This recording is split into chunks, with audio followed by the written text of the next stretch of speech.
함께 보실 하나님의 말씀은 레위기 7장 11절로 18절까지 말씀입니다. 레위기 7장 11절부터 18절까지 말씀을 교독하도록 하겠습니다.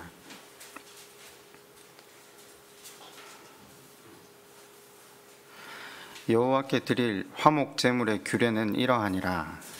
만일 그것을 감사함으로 드리려면 기름 섞은 기름과 기름 바른 물 전병과 고운 게 기름 섞어 분과자를 그 감사제물과 함께 드리고 또 유교병을 화목제의 감사제물과 함께 그 제물로 드리되 그 전체 예물 중에서 하나씩 여호와께 거제로 두고 그것을 화목제의 피를 뿌린 제사장 내게로 돌릴지니라. 감사함으로 드리는 화목 제물의 고기는 드리는 그날에 먹을 것이요 조금이라도 이튿날 아침까지 두지 말 것이니라.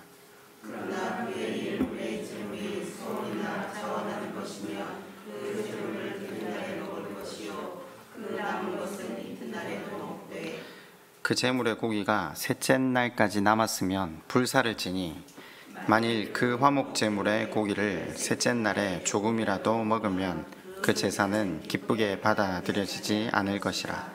드린 자에게도 예물답게 되지 못하고 도리어 가증한 것이 될 것이며 그것을 먹는 자는 그 죄를 짊어지리라. 아멘. 우린 지난주 열매 없는 무화과 나무를 저주하시는 예수님을 만나 배웠습니다. 열매 없는 무화과 나무는 이스라엘 그들이 섬기고 있는 유대교를 지칭하는 것이었죠. 예수님이 오신 당시에 이스라엘의 하나님을 믿는 신앙의 겉모습은 가장 화려하게 꽃을 피웠던 시절입니다. 왜냐하면 그 수천 년 동안 그들이 역사를 통해 온전하게 경험했거든요. 하나님을 온전히 예배하지 않을 때 우리가 어떤 현실을 맞이하게 된다는 걸 나라를 잃는 서름을 통해서 그들이 깨닫게 됐잖아요. 그리고 400년 동안이나 선지자 한 명 오지 않는 그 상황을 지내면서 그들이 하나님 그분을 예배하는 것 이외에는 우리에게 다른 대안이 없다는 걸 깨닫고 기독교 역사가 아니라 유대교 역사상 그 역사가 우리에게도 이어져 오고 있는 건 뻔하지만요. 전 지금 다른 종교를 이야기하는 건 아닙니다.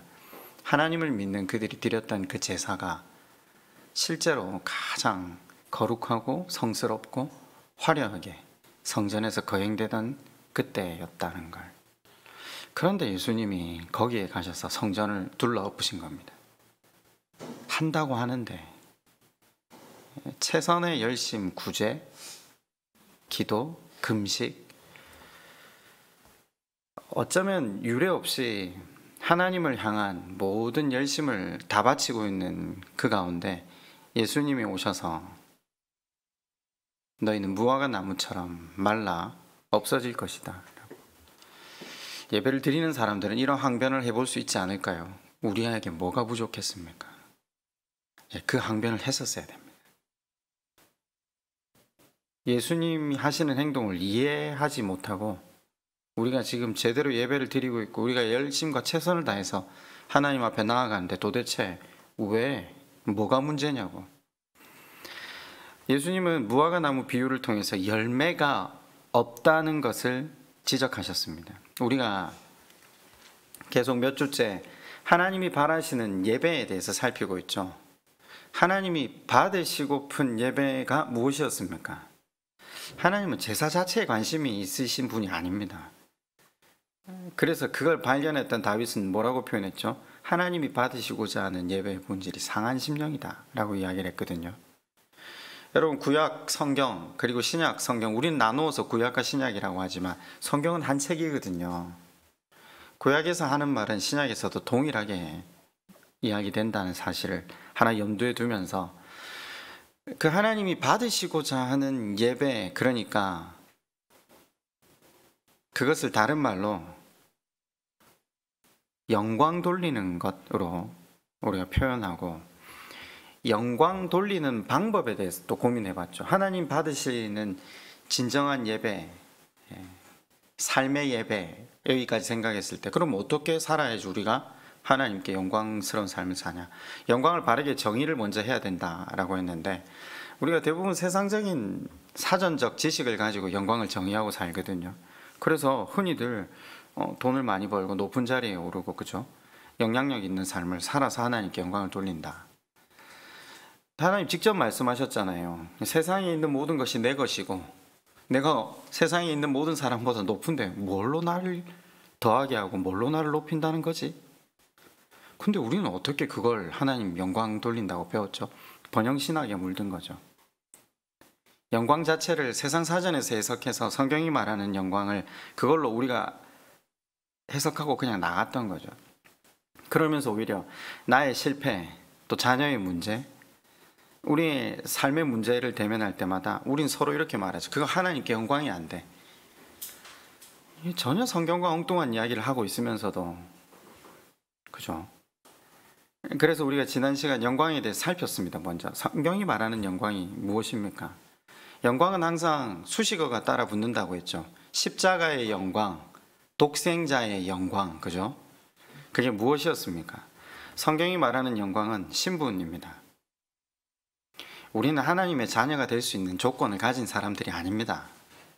일방적으로 하나님이 우리의 죄가를 담당하시고 당신 스스로를 십자가에 다심으로 말미암아 우리를 살리신 것, 생명의 자리로 옮긴 것, 우리의 신분을 변화시킨 것, 하나님과의 관계를 회복한 것, 하나님과 붙어있게 한 것, 이게 영광입니다.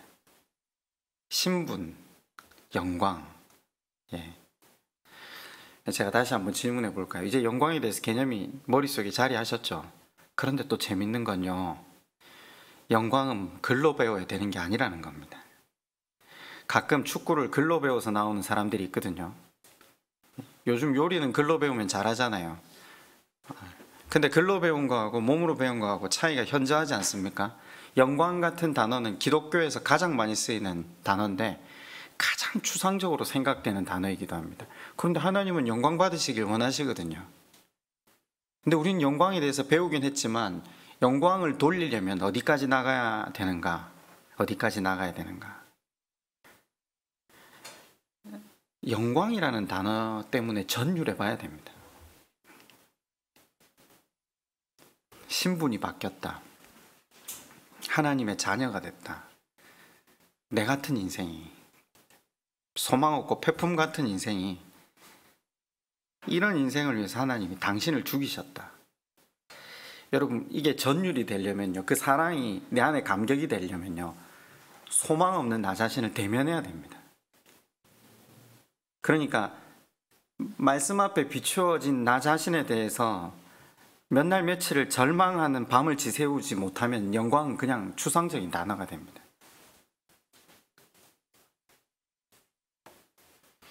예수님이 그 무화과나무 비유 끝에 뭐라고 말씀하시죠? 하나님을 잘 믿고 따르는 제자들, 그죠? 3년간이나 하나님 믿었으니까 예수님 3년간이나 죽음을 무릅쓰고 쫓아다녔잖아요. 그들에게 뭐라고 말씀하시죠? 하나님을 믿어야 된다라고 결론적으로 말씀하십니다. 믿는다. 믿는다는 게 뭐죠? 나는 작아지고 하나님이 커지는 겁니다. 언제 내가 적어지죠? 말씀의 거울 앞에서 내가 소망이 없다는 걸 깨달을 때, 성령의 조명하심을 따라 나를 정확하게 직면할 때 나는 작아지죠. 동시에 믿음은 커져가죠. 하나님에 대한 의지가 커져가죠. 이게 기독교가 굉장히 역설적인 게, 말씀의 거울에 비추면 비출수록 절망이 깊어져 가요. 근데 동시에 나는 작아지는데 내 안에 하나님을 의지하는 믿음이 자라가는 거죠. 은혜가 깊어져 가는 거죠. 은혜가 깊어져 간다. 그러니까 성령의 조명하심을 통해 나를 직면함으로 나는 고통스럽고 절망스럽지만 하나님이 내 안에 커져가면서 정확하게 깨닫는 사실이 뭐냐면요, 세상에서 가장 불공평의 대명사가 나라는 사실을 깨닫게 됩니다. 우리가 흔히 TV 보면서 또 어떤 사람들을 보면서 어떻게 일을 저렇게 할 수 있어 하지만 실제로 내 삶을 보면 구원을 받아서는 되는 존재가 아니라는 걸 깨닫는 게 영광을 깨닫는 겁니다. 근데 사실 이건 성경을 보면서 여러분이 계속 보아오신 겁니다. 아브라함 생각해 보세요. 자기 그 늙은 노년의 목숨 하나 살리려고 아내를 사지로 몰아넣은 인간 아닙니까? 그런데 하나님이 그 세상 불공평한 처사를 베푸시잖아요. 그 밤에 그에게 왕에게 나타나셔서 아내 돌려주라고. 그리고 아브라함에게 기도를 받음으로 너희 집에 태가 열리게 할 거고, 그러니까 너는 그에게 예물을 주어서 선대하라고. 이런 불공평이 어디 있습니까, 여러분? 그럼 아브라함이 그 하나님의 은혜를 받고 집으로 돌아가는 걸음에 자랑스럽고 간증거리가 넘쳐났을까요? 아니요. 부끄러움으로, 치욕으로, 수치로. 하나님이 이런 나를 하나님께서 다시 살려주시네요. 아브라함뿐만 아니라 그 뒤에 이삭, 야곱, 요셉 다 그 이야기이지 않습니까? 그런데 우리는 이 사람들이 뭔가를 잘해서 하나님께서 은혜를 주셨다고, 기도를 열심히 해서 하나님의 일을 열심히 감당해서 그런 거 한 가지도 한 게 없다는 걸 기록해둔 게 성경이잖아요. 우리도 마찬가지예요. 그 불공평의 대명사가 나라는 사실을 깨달을 때 더 이상 세상에서 늘 내가 피해자라고 원망하고 불평했는데, 여러분, 영광이 내 것이 된다는 건요, 내가 가해자라는 사실을 깨닫게 되는 거예요. 내가 피해자인 동시에 가해자라는 사실을 아는 거죠. 누군가 나로 인해 고통의 밤을 보내고 있다는 사실을 드디어 깨닫게 되는 것. 여러분, 그게 영광을 제대로 아는 겁니다. 그때 인간은 기도합니다. 상한 심령으로 하나님 앞 회개함으로 나아갑니다. 상한 심령이 하나님이 받으시고자 하는 제사의 본질이라는 걸 우리가 배우고 있잖아요. 지금 예수님이 열매가 없다라고 했는데 그 열매가 바로 이 상한 심령이잖아요. 왜냐?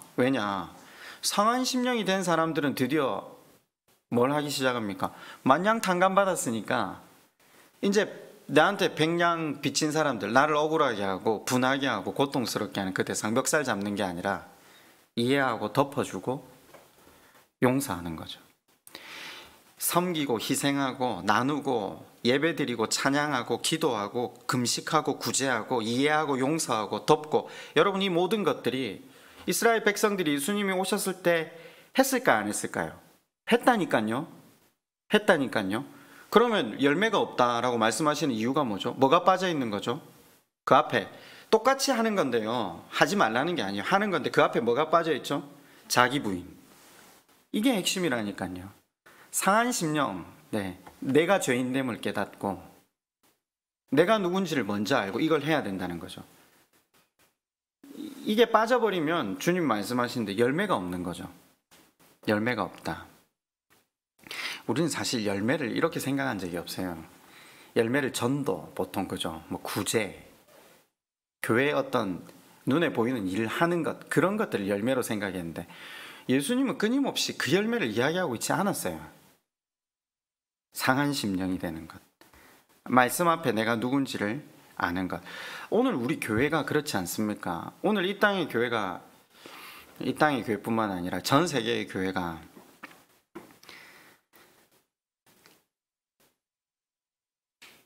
하나님 베푸신 징계 앞에 서 있는데 우리가 집회가 모자랐습니까? 프로그램이 모자랐습니까?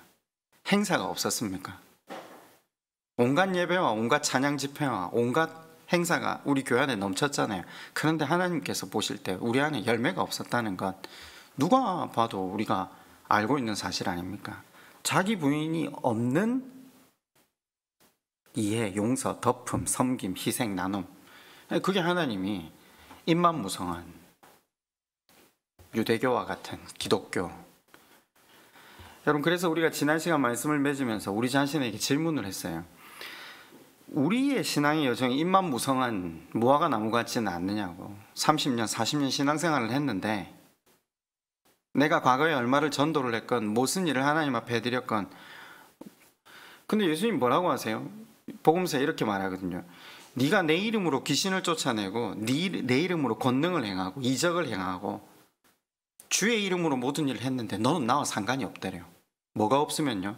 자기 부인이 없으면요, 상한 심령이 되지 않으면요, 그 열매가 없으면 하나님이 나와 무관하대요. 그걸 계속 성경이 우리에게 이야기하는 거죠. 너 상한 심령 맞니? 너 내 앞에서 너가 누군지를 아니? 여러분, 이걸 깨닫는 것이, 하나님 앞에 내가 누구인지를 깨닫는 것이 겸손이라고 말씀을 드렸습니다. 내 자신을 바르게 보면요, 감사가 일어나지 않을 수가 없잖아요. 그리고 그 감사의 깊이가 넓어지고 깊어져 가면 갈수록 받은 사랑을 흘려보내는 삶이 바로 용서의 삶 사는 것이 열매 맺는 삶이라는 것을 우리가 지난 시간 살펴보았죠.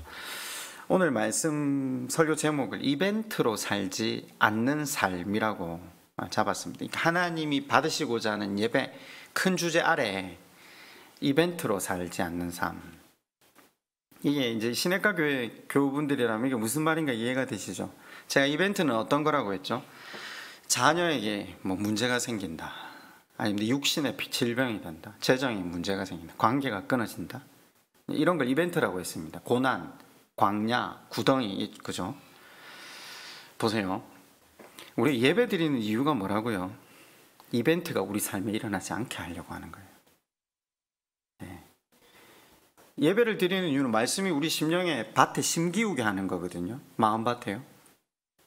마음밭에 말씀이 심겨 우리를 비추게 되고, 비추게 돼야 우리가 누군지를 알고 감사하게 되고 용서를 흘려보내는 하나님 나라를 당겨와서 쓰는 삶으로 이어지잖아요. 그러니까 첫 번째 단계는 말씀이 심겨야 되거든요. 그러면 심기기 위해서 소위 우리의 심령을 밭이라고 표현을 성경이 많이 하잖아요. 그럼 그 밭이 어떻게 돼야 됩니까? 씨를 심으려면 밭이 갈아엎어져야 되거든요. 그런데 예배를 통해서 살아있는 예배, 받으시는 예배가 된다는 건 내가 내 심령의 가죽을 벗기고 내 심령의 각을 뜬다는 표현을 했잖아요. 말씀을 평가하고 앉아 있거나 하나님과 동등한 자리에 앉아 있다면, 예배가 은혜가 안 된다면 이미 예배가 죽는 예배가 된다. 그래서 내 심령 가운데 가죽을 벗기기는커녕 각도 못 뜨겠죠. 말씀이 안 심겨지면 2차적으로 하나님 말씀을 심으시려고 뭘 한다? 이벤트가 이제 열리는 거죠. 마음밭에 갈아엎어 주시는 거죠. 그걸 흔히 사람들이 상한 심령이 된다고 하는데 제가 아니라고 했어요. 자녀에게 문제가 생기고 육신의 질병이 들고 관계에 문제가 생기고 사건이 터진다. 상한 심령이 시작일 수는 있으나 상한 심령의 본질은 우리가 뭔가 이제 배웠으니까 아니라는 거죠. 그러면 여기서 우리가 굉장히 쉬운 하나의 선택을 할 수 있잖아요. 굳이 우리 삶에 이벤트가 일어날 필요 없이 예배를 통해서 우리가 심령의 가죽을 벗기고 심령의 각을 뜨는 예배로 나아갈 수 있다. 저는 지금 제목을 분명히 이벤트로 살지 않는 삶이라고 잡았어요. 정말 하실 수만 있다면 여러분, 가정에서 예배 드리시는 분들, 또 예배당에 나와 예배 드리시는 분들 모두가 정말 자기 심령의 가죽을 벗기고 심령의 각을 떠서 그 심령 가운데 말씀이 한 올 한 올 심길 때 하나님의 이벤트가 아니라 예배를 통해서 하나님 원하시는 모습으로 빚어져 가고 핸들링이 되어 가는 복을 누리겠죠. 그게 말씀을 전하는 저의 첫 번째 꿈이고 소원이고 가장 바람하지 않는 마음입니다. 예수님이 계속해서 우리에게 하시고자 하는 말씀의 본질이 사실 이쪽을 향해 있습니다. 여러분은 혹시 무화과나무 사건을 읽으면서 옛날에 이게 쉽게 이해가 되셨습니까? 무화과나무를 왜 저주회가 말려 비틀어지게 하지? 예수님이 성격이 이상한 분이나 인격 파탄자가 아니시잖아요. 안 그렇습니까? 그런데도 불구하고 모든 비유가 계속해서 이런 투로 기록이 되어 있고 대화가 이런 채로 기록이 되어 있다는 것을 통해 눈치를 채셔야 되는데 읽을 때마다 다른 해석으로 가거든요. 하나 찾아보실래요? 마태복음 15장입니다.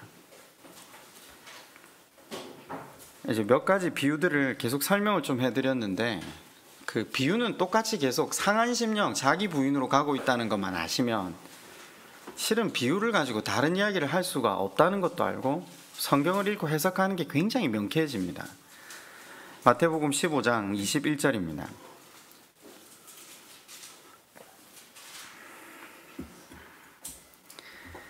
예수께서 거기서 나와서 두로와 시돈 지방으로 들어가시니, 여기 지금 이스라엘 경내가 아니죠. 이방 땅입니다. 특히 여기는 우상 숭배가 가장 팽배했던 두로와 시돈, 그죠? 가나안 여자 하나가 나와서 그 지경에 나와서 소리질러 이르되 주 다윗의 자손이여 나를 불쌍히 여기소서, 내 딸이 흉악하게 귀신 들렸나이다 하니, 예수는 한 말씀도 대답하지 아니하시니 제자들이 와서 청하여 말하되 그 여자가 우리 뒤에서 소리를 지르오니 그를 보내소서. 여러분 한번 생각해 보세요. 예수님은 이스라엘 백성만 구원하러 오셨습니까? 온 인류를 구원하러 오셨습니까? 아시죠? 예수님은 온 인류를 구원하러 오셨잖아요. 그럼 예정은 뭡니까? 제가 예정에 대해서 수도 없이 지금 말씀을 드리는데, 예정은 하나님 지으신 모든 사람을 구원하시기로 작정한 하나님의 사랑. 우리만이 아니라요. 우리를 먼저 줘. 하나님은 이스라엘을 먼저 부르신 겁니다. 너희가 자랑할 것 없고 지극히 작은 족속이기 때문에 먼저 불러서 이방을 구원하시기 위해. 하나님이 정하신 사람만 구원하기로 했다면 노아만 구원하시고 세상 사람들은 그냥 다 죽이면 되잖아요. 그런데 한 사람이라도 더 돌아오라고 100년을 망치를 두들기게 하는 하나님의 마음을 보실 수 있어야 돼요. 예수님은 이 땅에 오셔서 이방 사람을 구원하러 오신 분입니까? 안 구원하러 오신 분입니까? 구원하러 오셨죠. 그럼 이렇게 말하면 안 돼요. 24절에 뭐라고 대답하시죠? 제자들은 편협한 생각으로 그를 보내소서 하는데, 예수님이 대답하여 이르시되 나는 이스라엘 집에 잃어버린 양 외에는 다른 데로 보내심을 받지 아니하였노라 하시니. 자 보세요. 그럼 큰 틀에서 예수님은 분명히 이스라엘뿐만 아니라 이스라엘을 사용하셔서 이방 모든 족속을 돌아오게 하려는 게 하나님 마음이고 주님의 사명인데, 왜 이렇게 말씀하세요? 여기서부터 해석이 이제 엉뚱한 데로 가는 거죠. 제가 신약을 해석하는 키워드가 뭐라고요? 자기 부인, 상한 심령. 누구든지 자기를 부인하고 나를 따라오지 않아야 하면 나의 제자가 될 수 없고 하나님의 구원에 이룰 수 없다. 예수님 계속 말씀하시잖아요. 본질을. 내가 그거예요. 자기를 부인하고, 자기를 부인하게 하려고 지금 이 이야기를 하시는 거예요. 뭐라고 하세요? 밑에 다시 여자가 와서 예수께 절하며 이르되 주여 저를 도우소서. 이 정도 이야기를 들으면 여기 올 마음이 사라질 법도 한데, 그죠? 이스라엘 외에는 다른 데로 보내심을 받지 않았다고 이야기를 하는데 와가지고 엎드리네요. 하긴 자녀가 고통스러운데 그런 이벤트가 열렸는데 무슨 말을 듣건 무릎 꿇는 게 부모의 마음 아니겠습니까? 근데 예수님이 비수를 하나 더 박네요. 26절입니다. 대답하여 이르시되 자녀의 떡을 취하여 개들에게 던짐이 마땅하지 아니하다.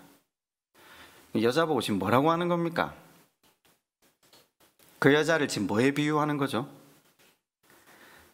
네, 읽어보셨으면 지금 정확하게 아시잖아요. 개라고 하는 겁니다. 예수님이 인격 파탄자십니까? 그럼 이제 우린 또다시 그렇게 질문을 해봐야죠. 그죠? 뭘 이야기하고 있다면 말에 의도가 있다는 걸 모르면요, 비유마다 다른 해석이 나올 수밖에 없다니까요. 그런데 이 여인이 뭐라고 합니까? 27절에 여자가 이르되 주여 올소이다마는 개들도 제 주인의 상에서 떨어지는 부스러기를 먹나이다. 이에 예수께서 대답하여 이르시되 여자여 네 믿음이 크도다. 네 소원대로 되리라 하시니. 예수님은 애초에 낫게 하시고 구원하시는 게 예수님 본심 아닙니까? 그런데 말씀을 왜 이렇게 하셨죠? 자기를 부인하게 하려고요. 자기에게 소망이 없고 하나님 그분만을 의지하게 하려고요. 그럼 굉장히 쉬워지지 않습니까? 그 신앙 고백을 받아내기 위해서. 네. 어제 아이들하고 모여서 오늘 주일 그 어린이 설교 말씀을 잠시 나누었어요. 우리가 잘 아는 탕자의 비유였거든요. 탕자 비유를 이제 쭉 그 스토리를 잠시 아이들한테 그 성경을, 요즘 성경을 읽어주지 않고 제가 성경 그 소리로 틀어가지고 아이들한테 듣게끔 해주거든요. 들으면 그 안에 좀 입체적으로 이야기를 주고받잖아요. 근데 굉장히 제가 어제 아이들한테 그걸 들려주면서 하나 고민이 되더라고요.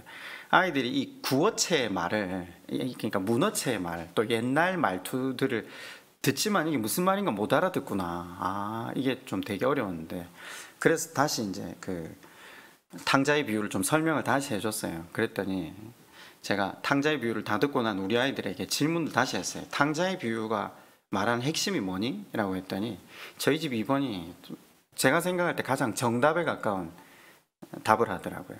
뭐라고 했냐면 둘째 아들이 배신했다가 회개했네요 하더라고요.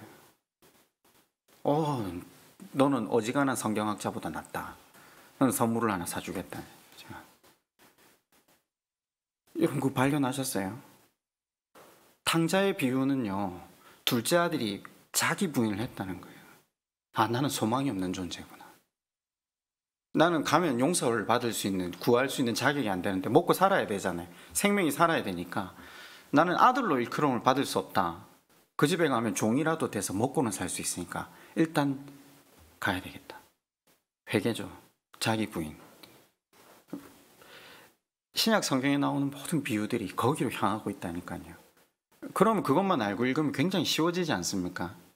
다른 해석이 나올 수가 없어요. 뭐 베리칩을 맞니 666이 어떠니 그런 이야기가 나올 수가 없어요. 말이 안 되거든요. 애초에 가고 있는 방향성이 있는데 주님이 이와 같이 한 인생에게 그 상한 심령으로 나아오기만 하면 구원을 해주시는데, 주님은 우리 심령에 맺혀지길 원하는 그 열매가 다른 게 아니라 우리 어떤 행위나 선한 삶의 모습이 아니라 우리가 누군지를 깨닫고 하나님 앞에 무릎 꿇고 회개함으로 나오는 거죠. 누구든지 세례를 받고 회개함으로 하나님 앞에 나오면 구원이 있다라고 했잖아요. 우리가 오늘 읽은 이 말씀이 실은 그 영광 돌리는 삶, 감사를 올려드리는 삶을 구체적으로 설명하는 제사가 됩니다. 화목제라는 거죠. 한번 본문 7장으로 다시 돌아가시는데 7장을 보시지 마시고 3장으로 한번 가보실래요?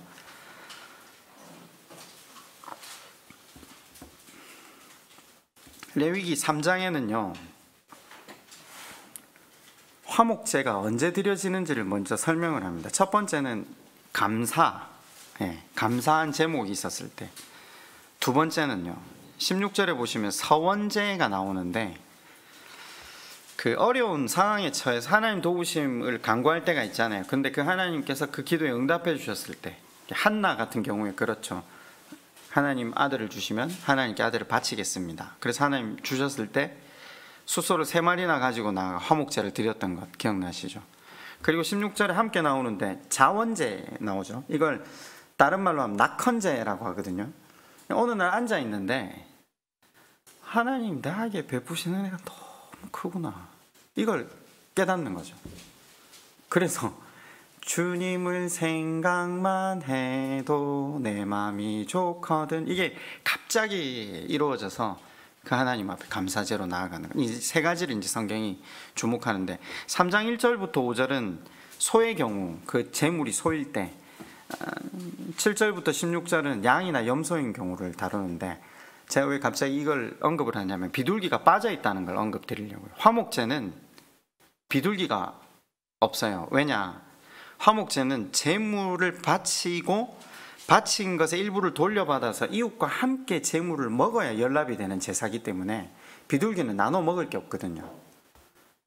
너희가 감사제로 나오면 흠없는 숫소, 암컷, 수컷, 그리고 양, 염소, 이것이어야 된다는 걸 설명을 하는 거죠.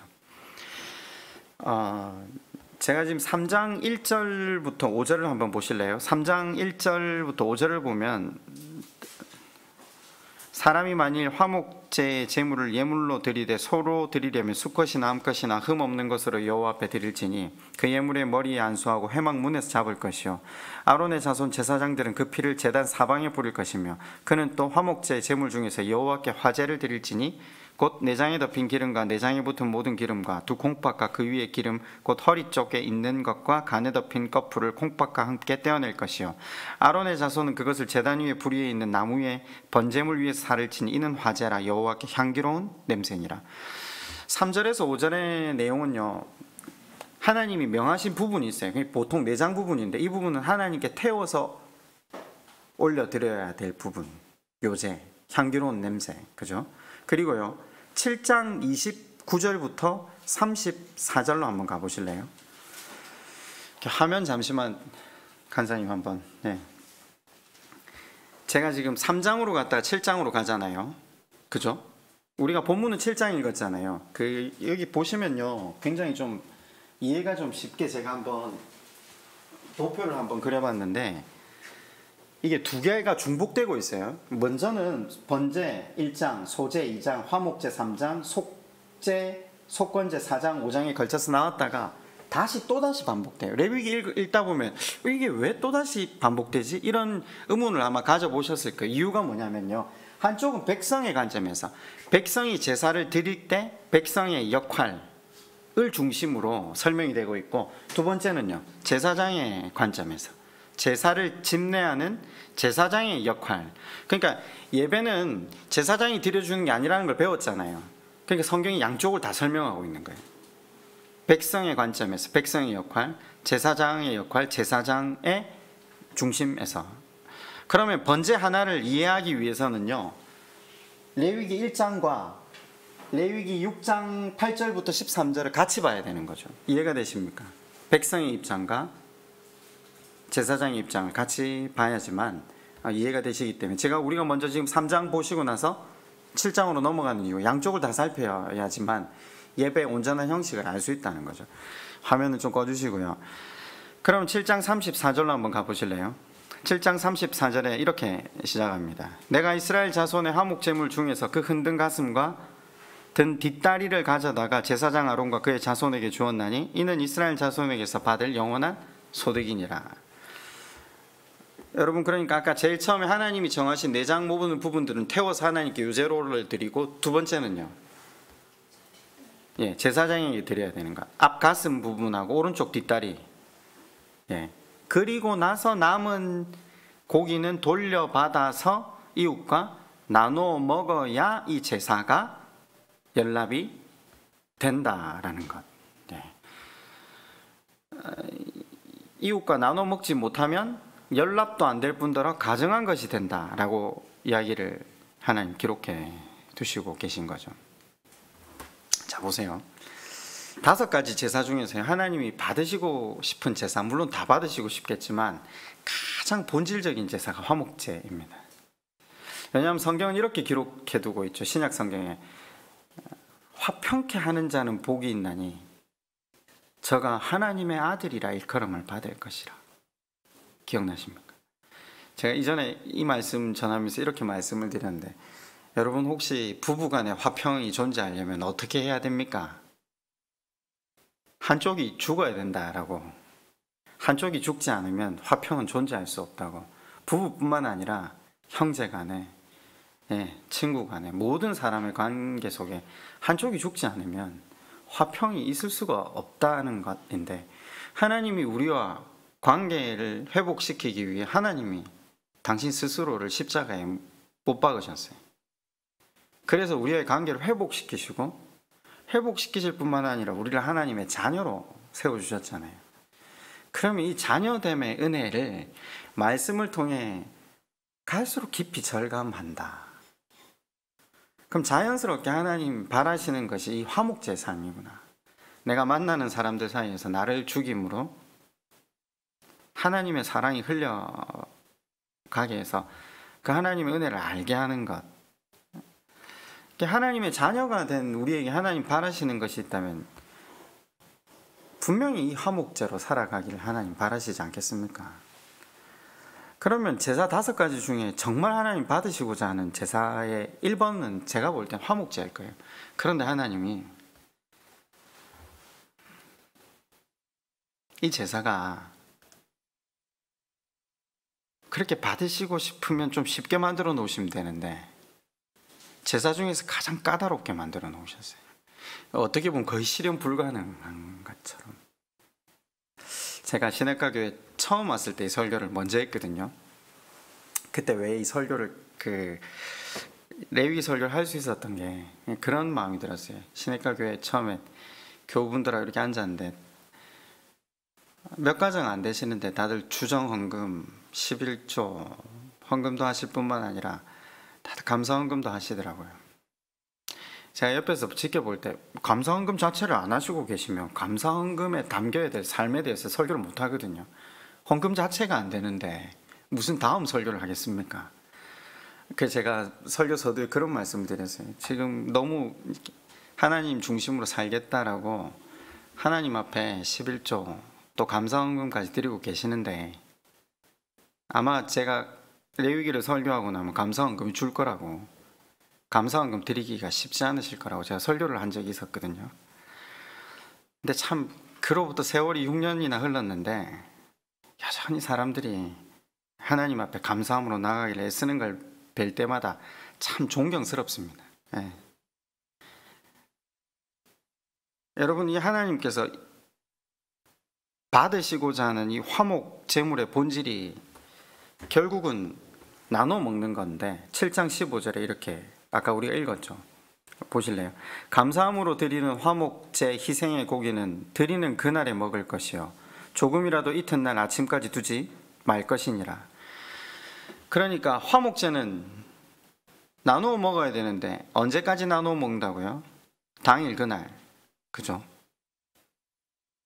그러나 16절 그 희생의 예물이 서원이나 자원제, 낙헌제의 예물이면 그 희생을 드린 날에 먹을 것이요 그 남은 것은 이튿날에도 먹되 이튿날까지 가능하다는 거죠.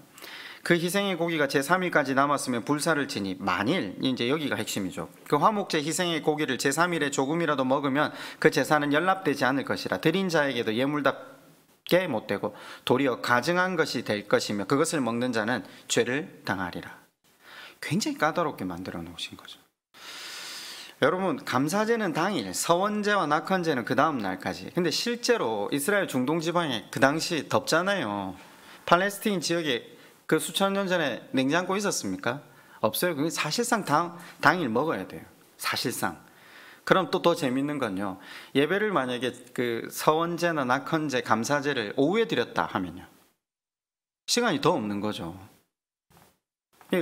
그 다음 날까지 먹어라 이렇게 규정은 이렇게 두었지만 거의 시간상으로 따지면 하루 안에 속하는 거죠. 왜 이렇게 까다롭게 하셨죠?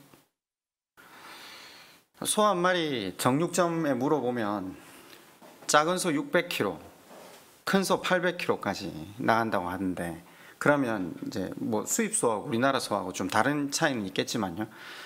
여러분, 그 한 근에 몇 g입니까? 우리는 g이 똑같잖아요. 600g, 그죠? 한 근에 600g이면 그러면 600kg 나가면 몇 근 나오죠? 네, 600근. 뭐 이거 수치상으로 그러면 한 번 드실 때 몇 근 정도 드실 수 있어요?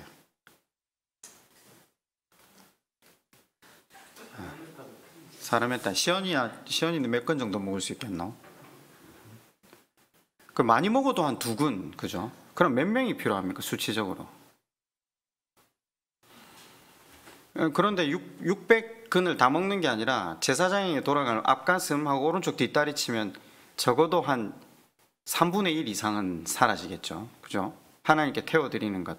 물론 도육지축이라고 생각해서 먹을 수 있는 고기의 부위라는 표현을 쓸 때 요즘은 60%를 보지만 옛날에는 그거보다 훨씬 더 많은 부위를 먹었잖아요. 우리는 뭐 뼈까지 다 삶아 먹은 민족인데 먹을 것이 귀하던 시절에는 거의 대부분 다 먹어 처리했거든요. 뭐 뗄 거 뗀다 치더라도 적어도 뭐 한 200~300근, 그죠? 근데 당일날 다 먹어야 된다. 아니, 하나님 받으시고자 하는 제사라면 좀 쉽게 만들어셔야죠. 적어도 이렇게 까다롭게 만드시면 안 되죠. 그렇게 받으시고자 하는 제사를 이렇게 까다롭게 만들으셔가지고 그것도 못 먹으면 가증한 것이 된대요. 왜요? 뭐 때문에요?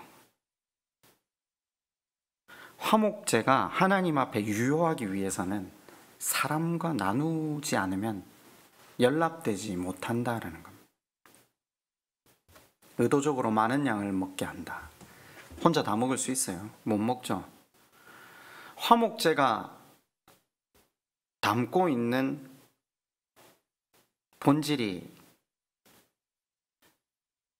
내가 평소에 정말 상종하기 싫어하는 그 사람, 내가 사람 취급 안 한 사람, 아니 내가 또 미워하는 그 사람이 와서 먹어주지 않으면요, 함께 먹지 않으면, 그러니까 내가 초대를 하는 것도 중요하고요, 그 사람도 와주는 게 중요해요. 서로 간의 화해가 돼야 돼요. 근데 그 사람이 와서 먹어주지 않으면 이 제사가 가증한 게 되잖아요. 연락은 못 될 게 뭐 첫 번째 조건이지만 굉장히 까다로워요. 그러면 여러분 한번 이렇게 생각해 보세요. 우리는 우리의 감사제만 생각하잖아요.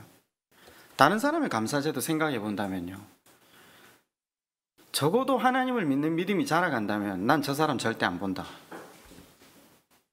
나 저 사람하고 앞으로 상종 안 한다, 이게 있을 수 있습니까? 없습니까? 이게 없어야 됩니다. 화목제 본질이 이겁니다. 우리 교회가 지금 코로나 시절을 맞이해서 순모임을 못하고 있거든요. 저는 우리 교회 순모임이 어떤 프로그램이나 이벤트보다 강력한 힘을 가지고 있다고 생각했는데 8할 이상이 참석하셨으니까요. 그것도 순모임의 주기를 보통 3개월에 한 번씩 흩을 때는, 빠르게 흩을 때는 3개월마다 흩었거든요. 이걸 실천하는 거죠. 제가 하겠다고, 이걸 실천하겠다고 말씀드리고 시작한 거예요. 성도분들이 굉장히 어렵다고 말씀을 하시더라고요. 왜냐하면 날이 가면 갈수록 죄된 모습이 서로 보이잖아요.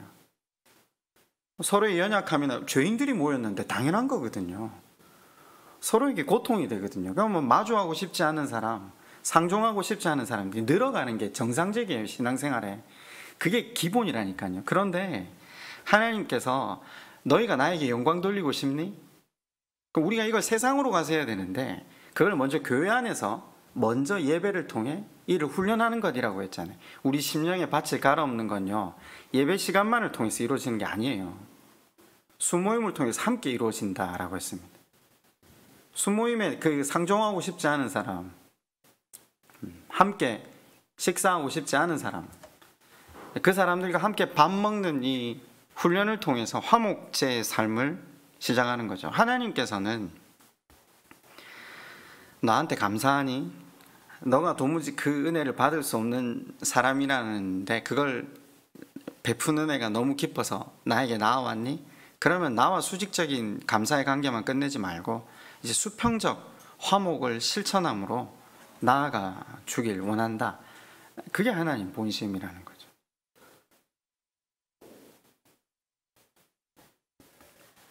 주일 예배를 마치고 나서 우리가 함께 했던 그 만찬의 시간은요, 화목제입니다. 제가 그때는 설교를 할 때 그렇게 말씀을 드렸는데, 불편한 사람한테 가서 밥을 먹으시라고, 불편한 사람한테 가서, 만나서 교제해보지 않은 사람한테 가서 밥을 먹으시라고. 근데 사실 식판 들고 혼자서 먹잖아요. 내가 원하는 사람하고 가서 먹고. 그게 이제 화목제가 안 되는 거죠, 잘. 제가 그 말씀은 이렇게 나누지만 우리가 이게 얼마나 힘듭니까? 얼마나 힘듭니까? 그때도 그랬거든요. 밥을 먹고 계시는데 제가 설교를 이렇게 드리면서, 그런데 우리가 기억하자고, 우리 삶에 이벤트가 일어나지 않게 하는 방법은 멀리 있지 않다고. 우리가 우리 안에서 고난을 자체하면 된다고. 우리가 말씀 앞에 나를 죽이면서 나아가면 된다. 이게 쌓여가면 하나님이 굳이 우리 삶에 이벤트를 일으키시지 않아도 된다고. 제가 몇 년 동안 계속 반복해서 여러분한테 말씀을 전하고 있습니다. 하나님이 우리를 용납하신 대로 우리는 마땅히 우리 곁에 둔 사람들을 용납하고 이해하고 덮는 것이 하나님 우리에게 바라시는 열매입니다. 열매. 모쪼록 말씀이 우리 심령에 심겨지고 그 비추어진 내 모습을 대면함으로 하나님의 은혜가 깊어져 감으로 말미암아 그 은혜를 흘려 보내는 삶의 자리로 나아가는 저와 여러분 되시기를 주님의 이름으로 축원드립니다. 우리 시간 한번 말씀을 생각하시면서 기도할까요? 하나님이 우리에게 생명을 허락해 주셨습니다. 우리가 구한 것만 주신 게 아니라 구하지 않은 것들도 우리 삶에 채우셔서 오늘 우리를 여기까지 인도하셨습니다. 감사의 삶으로 나아가는 우리가 되게 해달라고. 화목제의 삶, 그 삶으로 나아가는 우리가 되게 해달라고. 우리 시간 그렇게 한번 하나님 앞에 함께 기도드리겠습니다. 아버지 하나님,